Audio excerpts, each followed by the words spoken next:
नमस्कार, स्वागत है आप सभी का प्रदेश के number 1 news channel news 18 Rajasthan पर। मैं हूं आपके साथ हेमंत कुमार। नए साल में केंद्रीय बजट का वक्त आ चुका है और मोदी सरकार के दूसरे कार्यकाल के अंतिम पूर्ण बजट को लेकर जहां सरकार की तरफ से पूरी तैयारी है, वहीं आम लोगों की भी वित्त मंत्री निर्मला सीतारमण से उतनी ही बढ़ी हुई उम्मीदें हैं। कोरोना से आजादी और अमृतकाल के इस बजट को लेकर के प्रधानमंत्री नरेंद्र मोदी भी उम्मीद जता चुके हैं। माना यह जा रहा है कि इस बार मिडिल क्लास को बजट में थोड़ी ज्यादा राहत दी जा सकती है। वजह है कोरोना की मार से जहां कारोबारियों को सरकार ने काफी सहूलियत दी, तो वहीं गरीब तबके के लोगों को भी काफी कुछ मिला है। और ऐसे में अब तक खाली रही है तो सिर्फ मिडिल क्लास की झोली। तो क्या होगा आखिरकार निर्मला सीतारमण का 5वां बजट? देखिए हमारे इस खास कार्यक्रम में बजट 2023 से क्या है आम लोगों की उम्मीदें। दिन भर लगातार न्यूज 18 राजस्थान पर आप देखिए आज बजट को लेकर के खास पेशकश। तो आज बजट का पिटारा खुलेगा। केंद्रीय वित्त मंत्री के पिटारे में आखिरकार आम लोगों के लिए क्या होगा? वित्त मंत्री निर्मला सीतारमण आज पेश करेंगी बजट और सुबह 11 बजे वित्त मंत्री संसद में बजट पेश करेंगे। किसानों, मिडिल क्लास को सरकार से भारी उम्मीदें हैं और मोदी सरकार के दूसरे कार्यकाल का 5वां और आखिरी पूर्ण बजट होगा। न्यूज 18 राजस्थान पर आप देखिए दिन भर महाकवरेज लगातार अनवरत आपको बताएंगे बजट के तमाम पहलू, साथ ही विश्लेषण के साथ ये समझाएंगे कि आखिरकार किस उम्मीद पर खरी उतरी है सरकार, किसको कितना फायदा, किसको कितना नुकसान, क्या सस्ता हुआ, क्या महंगा हुआ और आगामी अर्थव्यवस्था पर इसका क्या इंपैक्ट होगा। पिछले बजट से इस बजट में क्या खास है? मोदी सरकार का यह बजट उम्मीदों का बजट होगा।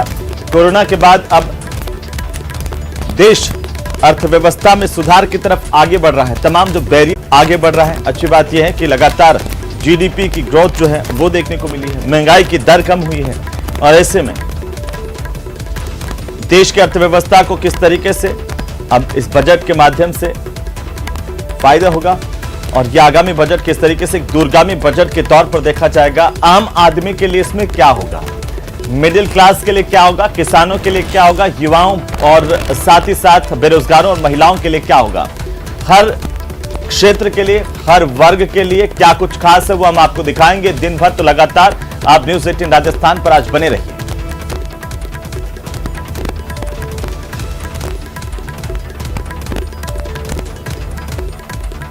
सुबह 11 बजे वित्त मंत्री निर्मला सीतारमण संसद में बजट पेश करेंगे।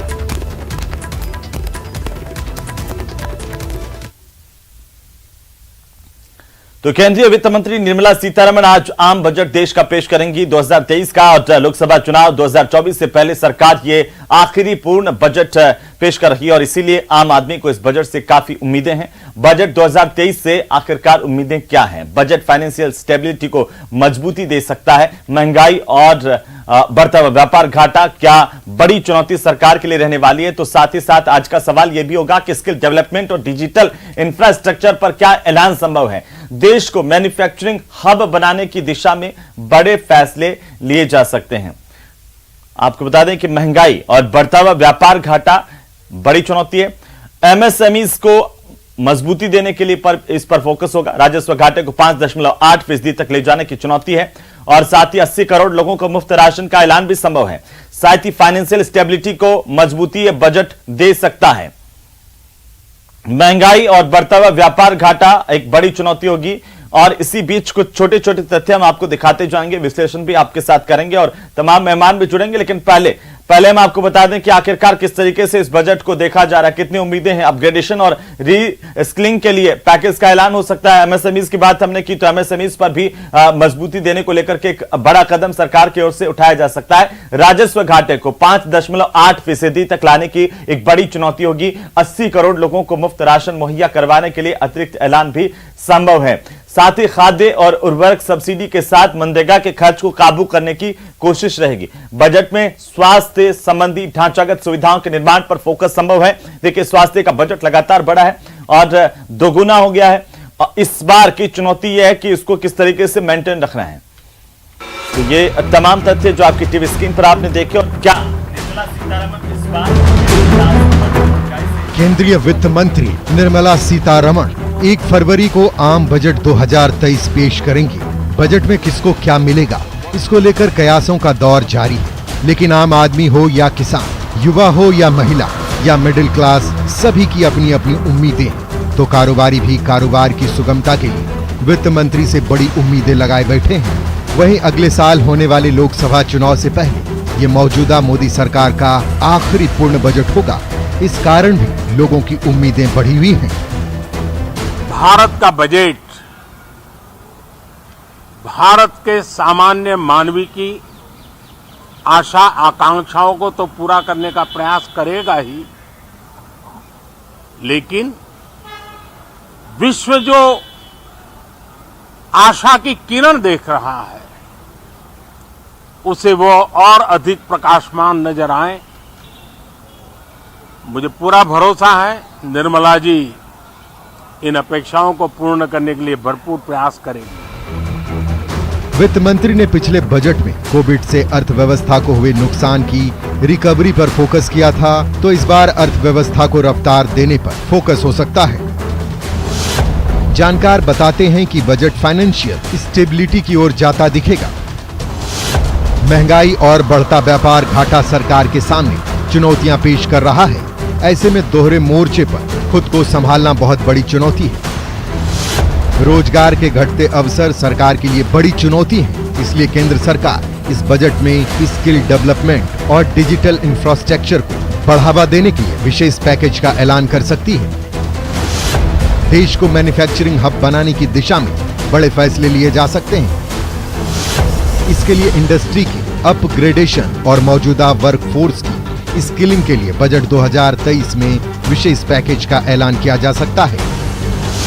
इसके अलावा इकोनॉमी की रीढ़ सूक्ष्म, छोटे और मध्यम उद्योग एमएसएमई को मजबूती देने पर फोकस हो सकता है। देश की अर्थव्यवस्था को मजबूती देने के लिए सरकार अपने राजस्व घाटे के आंकड़े को भी मौजूदा वित्त वर्ष के 6.4% से घटाकर 5.8% तक लाने की चुनौती होगी।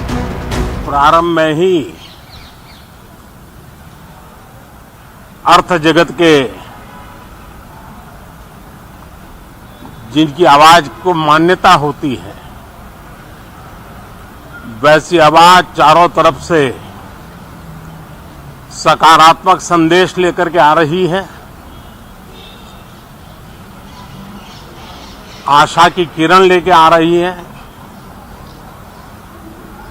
उमंग का आगाज लेकर के आ रही है। साथ ही विनिवेश से बड़ी राशि जुटाने पर सरकार का फोकस इस बार भी जारी रह सकता है। सरकार ने 2023 में भी 80 करोड़ लोगों को मुफ्त राशन मुहैया कराने का ऐलान किया है। इससे सरकार के खजाने पर अतिरिक्त बोझ बढ़ा है। बजट 2023 में बढ़ती खाद्य उर्वरक सब्सिडी के साथ मनरेगा पर बढ़े हुए खर्च को भी काबू में लाने के लिए सरकार प्रयासरत होगी। स्वास्थ्य संबंधी चुनौतियां अभी भी बनी हुई हैं। दुनिया के कई देशों में कोरोना के नए मामले एक बार फिर से बढ़ रहे हैं। ऐसे में सरकार को स्वास्थ्य संकट की चुनौतियों से निपटने के लिए आगामी बजट में स्वास्थ्य संबंधी ढांचागत सुविधाओं के निर्माण पर ध्यान देने की विशेष जरूरत होगी। उम्मीद है सरकार इस बार के बजट में भी स्वास्थ्य संबंधी ढांचागत सुविधाओं को बेहतर करने के लिए बड़ा ऐलान करेगी। टैक्स छूट की बड़ी उम्मीद मिडिल क्लास को है। Bureau report, news 18 Rajasthan.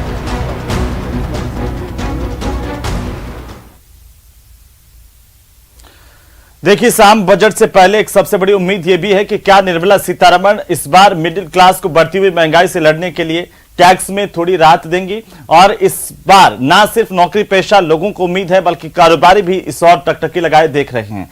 क्योंकि अगर मिडिल क्लास के हाथ में पैसा आएगा तो अर्थव्यवस्था को मजबूती मिलनी तय है। टैक्स पेयर्स की उम्मीदें 5 लाख तक की टैक्स छूट की लिमिट की हो सकती है और साथ ही साथ 5 लाख तक आय वाले टैक्स के दायरे से बाहर हो जाएंगे। अब इसके साथ ही आपको बता दें कि आईटीआर फाइल की लिमिट तब 5 लाख हो जाएगी अगर ऐसा होता है 2.5 से 5 लाख तक। और आईटी एक्ट के सेक्शन 87A के तहत अगर हम बात करें तो 2.5 लाख से 5 लाख के बीच आय पर 5% टैक्स लगता है। और इसी के साथ अगर यह छूट मिलती है तब लोगों की उम्मीदें इस बात को लेकर के हैं कि आखिरकार उनके लिए इस बजट में क्या कुछ खास होने जा रहा है। एक रिपोर्ट देखिए।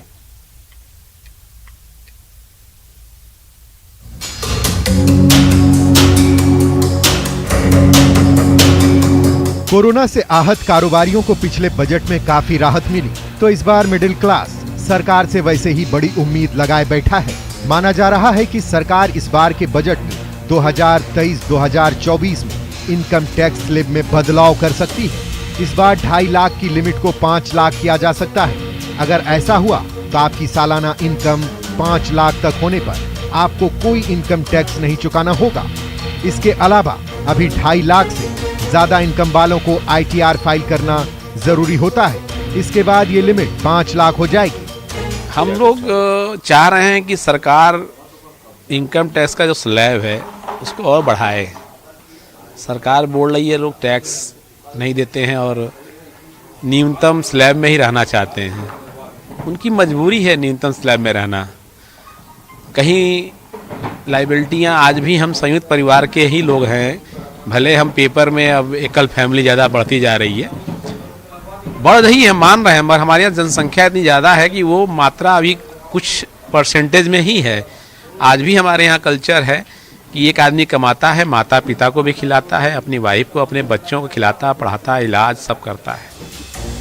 अगर आपकी इनकम 2.5 लाख से 5 लाख के बीच है तो आपको 5% टैक्स देना होता है। हालांकि इसमें भी एक पेंच है। सरकार 2.5 लाख से 5 लाख तक की कमाई पर 5% की दर से इनकम टैक्स तो वसूलती ही है, पर इस टैक्स को इनकम टैक्स एक्ट के सेक्शन 871 के तहत माफ कर देती है। मतलब यह कि अगर किसी की सालाना इनकम 5 लाख रुपए तक है तो उसे कोई इनकम टैक्स नहीं देना होता है। लेकिन अगर कमाई 5 लाख से 1 रुपए भी ज्यादा हुई तो टैक्स देना होगा। अब टैक्स पेयर्स को सरकार ने 2 विकल्प दिए हैं, जिसके मुताबिक अलग अलग स्लैब में टैक्स देने की सुविधा है। अगर आपकी आय 2.5 लाख तक है तो आपको नए या पुराने किसी भी टैक्स स्लैब में कर नहीं देना है। 2.5 लाख से 5 लाख तक वालों पर 5% का टैक्स लगता है, लेकिन सरकार ने विशेष व्यवस्था के तहत अभी इसमें छूट दी हुई है। अगर आपकी आय 5 लाख से 7.5 लाख रुपए तक है तो पुराने स्कीम में आपको 20% का टैक्स देना होता है, लेकिन नए स्कीम में आपको महज 19% टैक्स ही चुकाना होगा। आपकी आय अगर 7.5 लाख से 10 लाख तक है तो पुराने स्लैब में आपको 20% टैक्स देना होता था, तो नए टैक्स स्लैब में आपको 15% का टैक्स देना होगा। अब बात 10 लाख से 12.5 लाख की आय वालों की, उन्हें पुराने स्कीम में 30% का टैक्स देना होता है, तो नए टैक्स स्लैब में 20% का टैक्स देना होगा। अगर आपकी आय 12.5 लाख से 15 लाख तक है तो पुराने स्लैब में आपको 30% का टैक्स देना होता था, लेकिन नए स्कीम में 25% का टैक्स देना होगा। 15 लाख से ज्यादा आय वालों को पुराने और नए दोनों ही टैक्स सिस्टम में 30% का टैक्स चुकाना होता है और आयकर की अधिकतम सीमा है। कोविड से और उसके बाद जो बैंक के इंटरेस्ट रेट बढ़े हैं और जो इन्फ्लेशन इंडिया में भी आया है, तो मध्यम वर्ग का नागरिक और निम्न वर्ग के नागरिक की मजबूरी बहुत बढ़ गई है। उसके ऊपर बहुत भारी प्रभाव है। उस बात को ध्यान में रखते हुए वित्त मंत्री जी से ये उम्मीद है कि वो मध्यम वर्ग और निम्न वर्ग की जरूरतों को जरूर ध्यान में रखेंगी और उनको कहीं न कहीं छूट देंगी। सरकार ने ये करदाताओं पर छोड़ रखा है कि वह किस टैक्स स्लैब के तहत अपना आयकर भरते हैं। कई ऐसे लाभ हैं जो नए टैक्स रिजीम में नहीं मिलते, इसलिए अधिकांश लाभ पुराने टैक्स स्लैब से ही आयकर रिटर्न भरते हैं। Bureau report, news 18 Rajasthan. तो मिडिल क्लास की उम्मीदें इस बार भी उफान पर हैं और मोदी सरकार के दूसरे कार्यकाल का अंतिम पूर्ण बजट होने की वजह से मिडिल क्लास को उम्मीद है कि इस बार तो आखिरकार उनकी सुनी जाएगी। बजट 2023 में टैक्स छूट की उम्मीद लगातार है और हम आपको दिखाते हैं कुछ महत्वपूर्ण पॉइंट्स कि आखिरकार क्या क्या उम्मीदें हैं इस बार के बजट में और क्या छूट मिल सकती है। हेल्थ इंश्योरेंस प्रीमियम पर छूट दी जा सकती है और 50,000 रुपए तक यह संभव है। आपको बता दें कि 80C के तहत 1.5 लाख रुपए के निवेश पर टैक्स की छूट दी जा सकती है। छूट को 50,000 तक किया जा सकता है और साथ ही साथ हेल्थ इंश्योरेंस प्रीमियम पर भी छूट हो सकती है डबल। 80D के तहत 25,000 रुपए तक हेल्थ इंश्योरेंस प्रीमियम पर छूट है। 80D के तहत इस छूट को 50,000 तक किया जा सकता है बढ़ा करके, और साथ ही माता पिता के इंश्योरेंस प्रीमियम पर 25 से लेकर के 50,000 रुपए तक की छूट अभी तक है। इसे भी बढ़ाया जा सकता है, 50 से 1 लाख तक की छूट दी जा सकती है। ये रिपोर्ट देखिए। 1 फरवरी को पेश होने वाले बजट 2023-2024 में आम आदमी को टैक्स के मोर्चे पर राहत मिल सकती है। एक्सपर्ट्स के अनुसार इस बार सरकार इनकम टैक्स के सेक्शन 80C के तहत मिलने वाली टैक्स छूट को बढ़ाकर 2.5 लाख रुपए कर सकती है। सरकार से हमें बहुत सारी उम्मीदें हैं। कोरोना काल के बाद जहां देखा जाए तो हर देशों की अर्थव्यवस्था लगातार डाउन जा रही है, लेकिन अपने हिंदुस्तान की अर्थव्यवस्था निरंतर स्तर पर बढ़ रही है। तो हमारी सरकार से यही आग्रह है कि जहां पर पिछले तिमाही में 1,60,000 करोड़ जीएसटी संग्रह हुआ है, कलेक्शन हुआ है, तो कुछ छूट आम जनता को मिलनी चाहिए। आसान भाषा में इसे ऐसे समझें, अभी आप सेक्शन 80C के माध्यम से अपनी कुल टैक्सेबल इनकम से 1.5 लाख रुपए तक कम कर सकते हैं। इसे बढ़ाकर 2 से 2.5 लाख किया जा सकता है।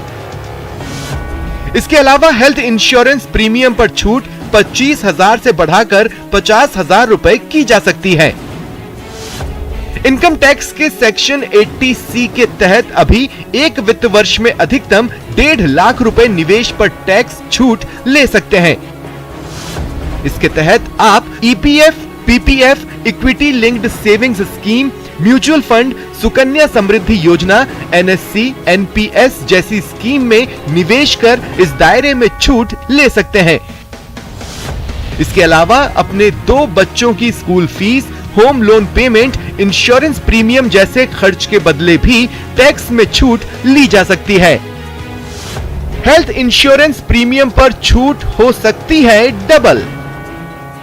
सेक्शन 80D के तहत हेल्थ इंश्योरेंस के लिए चुकाए गए प्रीमियम पर मिलने वाले टैक्स छूट को भी सरकार बढ़ा सकती है।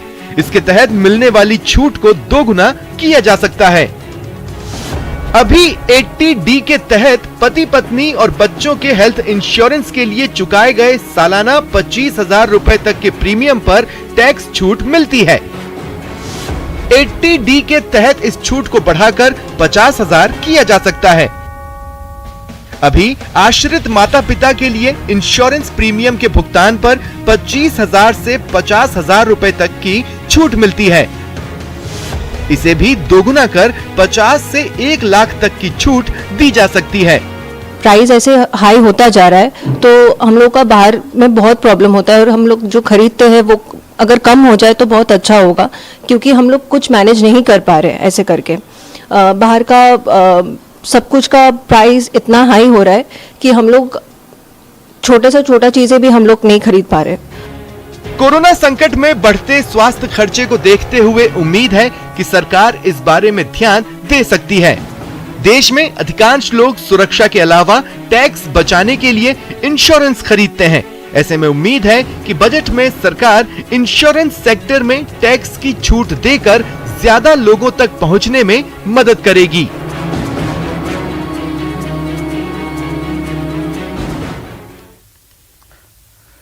तो इस बार के बजट को लेकर के महिलाओं की उम्मीदें भी परवान पर है। आपको बता दें कि महिलाओं के लिए सबसे बड़ा मुद्दा है इस बार रसोई घर का बढ़ता हुआ खर्च, और ऐसे में महिलाएं ये चाहती हैं कि सरकार ऐसा बजट पेश करे जिससे महंगाई से उन्हें राहत मिल पाए। बजट से महिलाओं को आखिर उम्मीदें क्या है, ये जरा देख लेते हैं। बजट ऐसा होना चाहिए कि महंगाई से महिलाओं को राहत मिल जाए और रसोई के खर्च से महिलाएं परेशान हैं। बिजनेस में महिलाओं की भागीदारी बढ़ाने पर फोकस हो। देश में सिर्फ 14% एमएसएमई की महिलाएं मालिक हैं, सिर्फ 5.9% स्टार्टअप्स ही महिलाओं के हैं। पुरुषों के मुकाबले ज्यादा टैक्स बेनिफिट मिले, ये महिलाएं चाहती हैं। 14% एमएसएमई ही महिलाओं के मालिक है और सिर्फ 5.9% स्टार्टअप महिलाओं के हैं। पुरुषों के मुकाबले देखें तो ज्यादा टैक्स बेनिफिट उन्हें मिलना चाहिए, ये महिलाओं की मंशा है। रोजगार में उन्हें प्राथमिकता मिले और साथ ही साथ नौकरी में और जो रोजगार के अवसर किस तरीके से महिलाओं के लिए बढ़ाए जाएं, इस पर भी सरकार को विचार करना होगा। तो 2023 के बजट को लेकर के महिलाओं ने बड़ी उम्मीदें लगा रखी हैं। महिलाओं के लिए सबसे बड़ा मुद्दा रसोई घर का बढ़ता खर्च है। इस पर कैसे आखिरकार अंकुश लग पाए, इसे कंट्रोल में कैसे किया जाए, इसको लेकर के महिलाओं की उम्मीदें हैं। आप ये रिपोर्ट देखिए।